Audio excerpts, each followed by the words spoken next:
What's going on, people? This is your boy DJ A-Ron alongside my brother Antonio, aka Cornbread, and we are back at it again with another one. And this time, Antonio has another brilliant mind bringing to the podcast. Antonio, I would like you to introduce our guest to the A Square podcast, please. Definitely. Thanks for the listeners. Make sure you like and subscribe to the channel. So, Aaron, I got a secret list for you that you didn't even know, man. What's up, man? What you got? So when we After started, 25 years, it's another list? Hey, it's a list. It's a hidden list. We 5 years in. So it was a couple people that I definitely wanted on our podcast, man. Mm-hmm.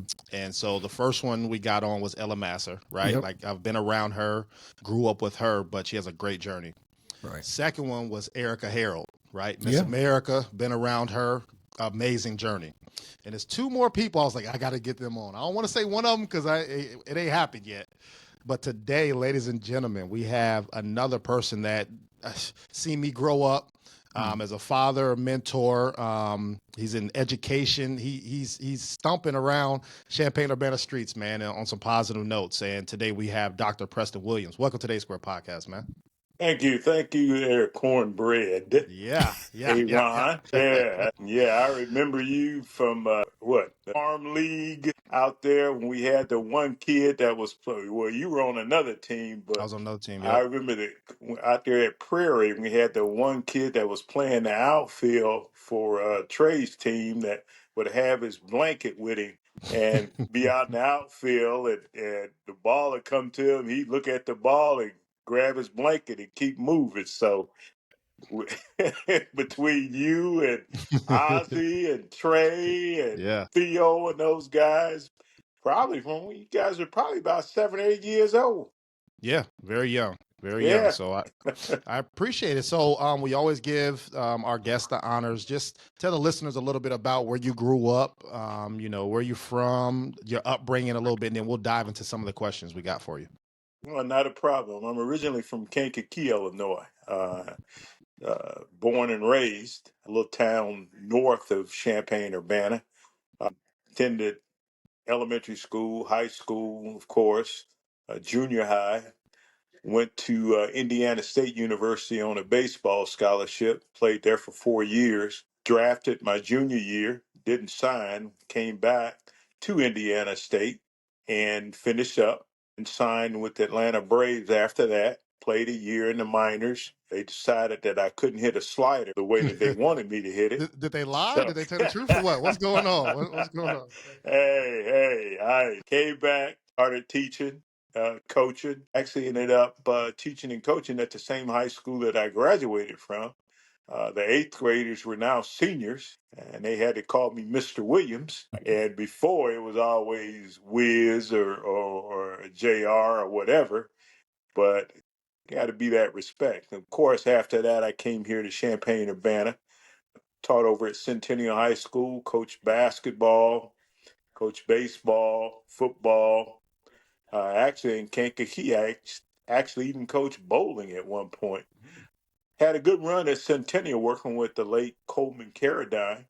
We took a team to the state, left there, came to Urbana as a teacher, baseball coach, head basketball coach. Decided it was time to probably go into administration. Did that, earned my master's and my doctorate from the University of Illinois, and then kind of walked up the career ladder from assistant principal to director of human resources, assistant superintendent for human resources, assistant superintendent for curriculum instruction, deputy superintendent, and then finally superintendent. I did that for a number of years, ended up retiring, and then they called me back to take over for about 6 months. And now I'm doing consulting work and retired and chasing grandbabies.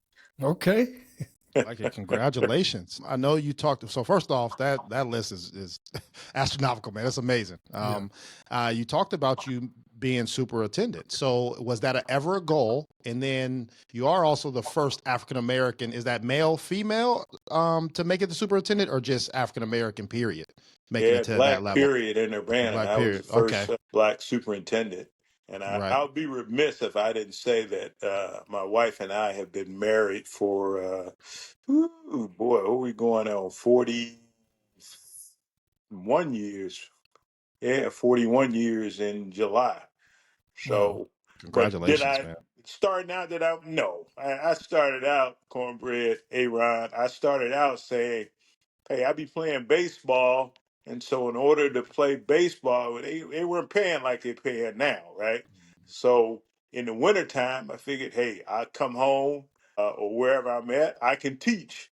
And Yeah. I could teach part time, and then once the season started, I could go back and play baseball.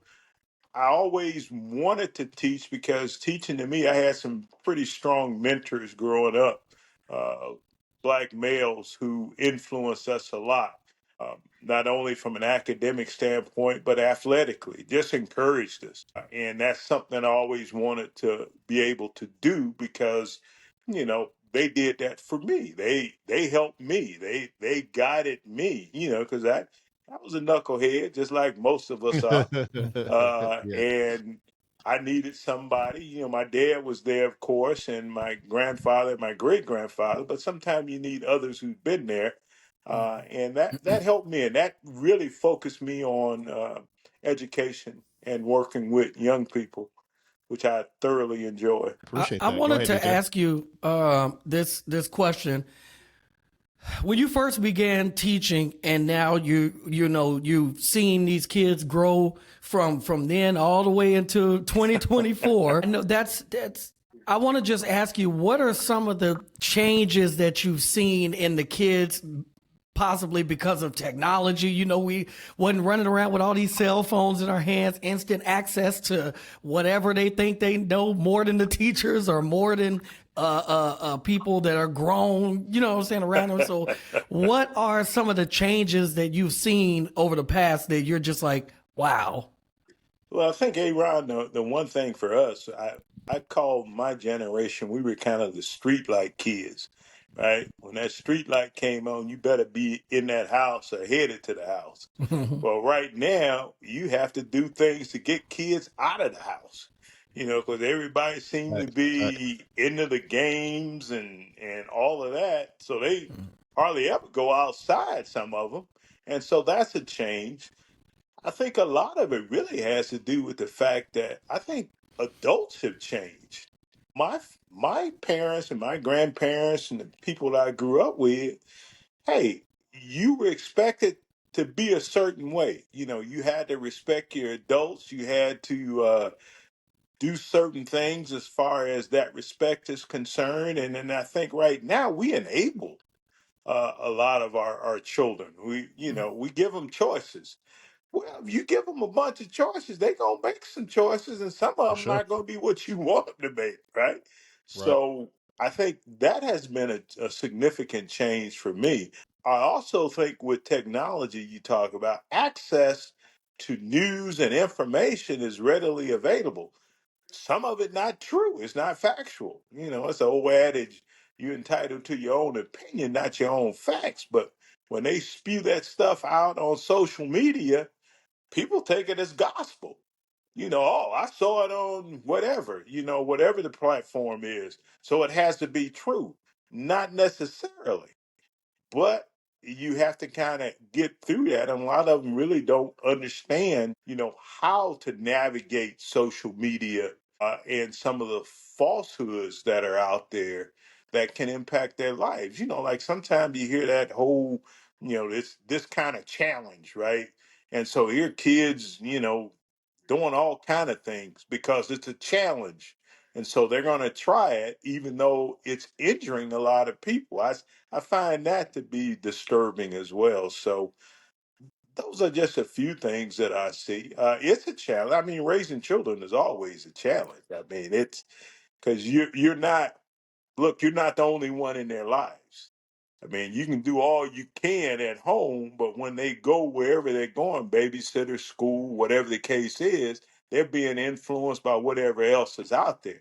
And you got to acknowledge that and be able to deal with that in the most appropriate manner in order to make sure your children have an opportunity for positive growth. So I don't want to be long winded, but those are some of the things that I see.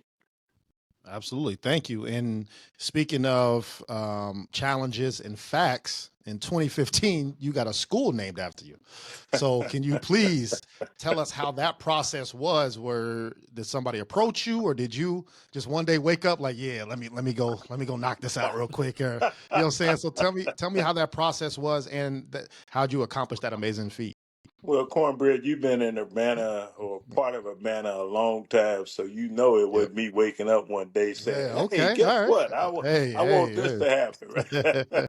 No, Yeah. I Absolutely. had some people who worked behind the scenes as I was approaching retirement. I think of Janice Mitchell. You remember Mrs. I Mitchell, do. Neighborhood I do. Connections. Yep. God rest her soul. She's a wonderful person. And a number of other individuals who were a part of it. My wife's trying to talk to me in the background, so Tell her I said hello. Tell her I said yeah. hello. And Antonio said hello. Christina Donaldson was another. She actually, Mrs. Donaldson actually initiated it. She thought it would be something, special, which it is. It's very humbling. But she also looked at it from the standpoint of the school that was there, unfortunately had a lot of negativity associated with it. If you recall, it was Prairie Elementary School. I do. And it was Yep. just a lot of negativity as far as how people viewed it, from everything from test scores to the fact that the neighborhoods where the families were from, et cetera, et cetera. And she just thought to be able to have a black man or a black person, period, or African American, that these kids could see every day or look up and see a picture and know, hey, I can do this if I just put my mind to it and work towards it. I think, and I thank her for that, along with Janice Mitchell and a number of the others. But there was a committee, and then they did their committee thing, and they had to approach the board, and some board members weren't in favor of it happening. So you had to go through that whole political piece. And of course, I'm still very alive. For So sure. it Yeah. was like, So when well, you see him at what? the grocery store, you like, what up? You know what I'm Well, saying? they think was, well, what if he did this and what if he did that? Do we have to take the name off? And all kind of crazy stuff. Yeah. So anyway, it went through that whole process. I think it ended up being a what was 6-1 vote or something like that, 4-3 vote to name it. Ooh, close. And Nice. so yeah, that's part of it. And so there were a lot of things in the background with people saying different things. And you remember, actually Jackie started out going to Prairie School, Mhm. and Nice. then we felt it was important. I don't. You probably remember Mrs. Ransom. She was a principal over at Yankee Ridge. Well, anyway, we petitioned for Jackie to go to Yankee Ridge because we thought, there were a number of real strong African American teachers over there that we didn't have at that time at Prairie. And so we thought, my wife and I felt that it was important that they had that background. They went there, and then of course Trey went to Yankee Ridge all of since kindergarten, 6 years. But anyway, it's very humbling. They named it. It's great to go over there. Actually, I go over there on Friday for graduation or promotional ceremonies. And then my oldest granddaughter did graduate or was promoted from Dr. Williams. And it's great because we go over there sometimes. I go and sit in the hallways or help, or we volunteer. And kids will look at the picture and then look at me and then look at the picture and then look That's a at me. yeah. Man, And they say, It's amazing. man. how did you get out of the picture? As a little kindergarten. you know. And I had one lady tell me, I That's funny. thought you were dead. I hope not. Hey, that's I hope not. great. So it's been, again, I think I've seen children who graduated or were promoted from Dr. Williams. Erica Harrell was promoted from Prairie. That's where she went to elementary Yep. school at. And Nice. so Nice. it's been, for me, it's very humbling. For my family, I think it's also very humbling. And for the children, they get to see me when I go over to pick up my granddaughter, or if I helping somewhere on the playground or those kind of things. They come up and want to say hello or shake your hand, or are Hmm. you Dr. Williams? Yeah, I am Dr. Williams. And then they'll see me in the grocery stores, at Snooks or something, and kind of look at me and then point and then want to come over and grab my pants leg, to see if I'm real. And at Yeah. church and at the ball games, we're not a large city, but it's those kind of things. So yeah, I Hmm. think it's very humbling, and I'm very grateful for it.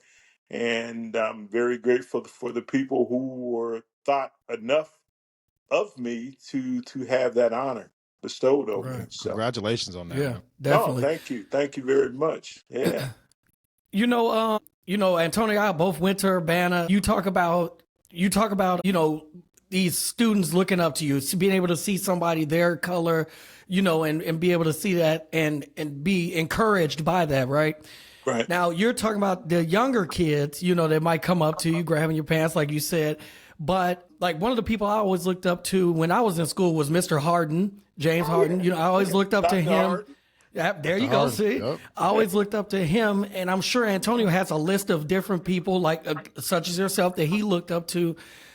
Do you think that the middle to high school kids are having that same look up to? Because I feel like when I'm around them, they're so independently like driven on everything outside of what's in front of them.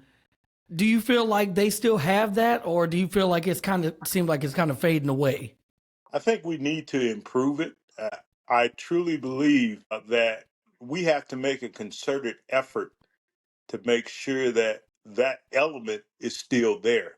By that I mean James Harden, Dr. Harden, I knew and ran to when he was a little shorty, right? At Ader. And I recruited him from Eastern Illinois to teach. And he Right. knew my wife very well. So it was an effort to make sure that we got black males or black females into the school system, not only for our African American or black students, but for all students, because kids need to see that we're capable as a people to do great things. And if we're not there, then you leave them to their own devices, right? Oh, well, what I saw on social media, or as the one girl from Indiana State, which is my alma mater, said about Beyonce and country music, right? So they started believing that nonsense. And I don't want to make it a race thing, but it's important, and we have to destroy the myth that excellence is only regulated to one particular people. And the sure way to do that is by making sure that we put individuals in front of children at a young age, older age, showing that, hey, if this person can do it, then I can do it.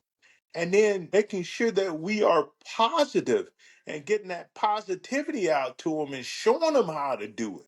Just like you guys have a podcast. I check you out a few times. You know, Yeah. Yeah. individuals want to know, well, how do we do that? Well, Cornbread and A-Ron are doing it. And they Tigers, they from Urbana. How can I do that? I remember when I was on the podcast with old Jenkins, and listening to him and talking about different things. He came from a different era than you guys. He knew me as a coach. So all of his questions dealt with, well, when you coach, da da da da da da. I'm saying all that just from the standpoint of saying this. We have to be willing to be models for everyone in a positive way. Because if you know better, you do better. And so the kids today, if they've got people out there, I mean, Cornbread knows Jackie. She Shout was out to Jackie. assistant principal, yes. And she went over at Urbana because she felt it was important. She Okay. volunteered to do that, and the girls really respected that. And then she got her friend, Dr. Fuller, who's the principal. in Champaign to come over and help as a volleyball coach. So here are all of these girls looking up to two strong African American females who are heading a volleyball program in the middle school and also holding down jobs in leadership positions and raising families. How powerful is that? Facts. See, those are the things you look for. And then Paul, her husband, and Jackie and a few others, they didn't have a track coach. So what did they do? They say, "Hey, we'll coach track." And what they ended up doing is they coached track, and these kids had strong African American people who are heading up a program who held them to a high standards and accountability. And their seventh grade girls finished ninth in the state and third in the 4x1 and a number of other things. But more than that, they learned that they could do amazing things when people challenge them to be their best. And you can't put a price, you can't put a dollar figure on that. That's a fact. That's a And fact. that's the thing. You, Antonio, I remember when we had to take a ride up to Northern Illinois Man, Northern University. Illinois. Yeah, you You took me up know, there. and you Yeah. remember those 7-on-7s? I took it. Man. Why did I do it? Because I wanted you guys to have opportunities for greatness. Period. Because you have the ability, you just needed the opportunity. And look what happened. You guys are doing well. I appreciate you for that. To the listeners out there, we got Dr. Preston Williams Jr. on. I got two more questions for you because I know you got to get out of here. I want to switch subjects. Oh, Ever sure, since sure. I've known you, you've been married. You said over 40 something years. So what's some tips to the success of being married for over 40 years, having two beautiful kids? Now you got grandkids, everything like that. So talk to the people out there. Well, to me, the key is this. You know how everybody says it's a 50-50 thing? Nah, it Uh-oh. ain't What is it? 50-50. What is it? What is it? Talk to me. It's 100 on both Okay. sides, Like right? it. Bottom line, you ain't no 50-50, man. You have to go in it with the understanding that you're not always gonna be right That's right. and you're not always gonna be wrong. And sometimes it's best to just shut up. All Some right, of us can't it's do noted. that, right? Noted. That's They good. can't do it. I gotta be right. Yeah, for sure. No, even when you right, you wrong. I feel you. You better understand that one. I like it. Aaron, you got anything before I ask my last question? I'm gonna ask my last question All after right. you. I already got it. All right. So, first off, you said a couple things that I do not like on this podcast, man. You said Indiana State, you said Eastern Illinois, and you said Centennial. I don't like any three of those schools. So, first off, Illinois State, man. I just want to put that up. Shout out to Jackie, too. Jackie went there. Oh yeah. But man, we've been doing this podcast for 5 years. Sometimes they'll hear some stories of me back in the day. But can you please tell the listeners out there? I used to cook these people out here, bro. Can you please? Can I get a cosign on this so that I'm not just making this up? No, you was a left-handed flash. Hey, there Okay. we go. And I think you and Trey would make up Man, y'all own plays and because cook them. I think Right. Baller would sit there and try to draw up something, and y'all go in the huddle and just basically, So hey, just throw me the ball. that's it. Preston either gonna run or throw me the ball. That's it. Just That's it. throw it. Either one of, or give me that little reverse. Or they had you going to tight end on the anytime you was inside the 20 in the Yep. red Go zone. to the Y. They Yep. would sneak you on that tight end, and there was no linebacker gonna stay with you Nope. or And they safety. couldn't press, either when I'm on the inside. So yeah, I agree. Exactly. I Exactly. agree, man. So no, you could play. Now you were one of them people you didn't like to hit on defense though. Now you What? Yeah, yeah. What? truth be told, now Let me hear it. Let me hear it. What? you would do them slide tackles in football when it's supposed to be soccer, but you Yeah, get the yeah. job done because you All had the right. speed. All right. All Because right. I think you and Trey would take half the field. You take that Yeah. half, he take the other half.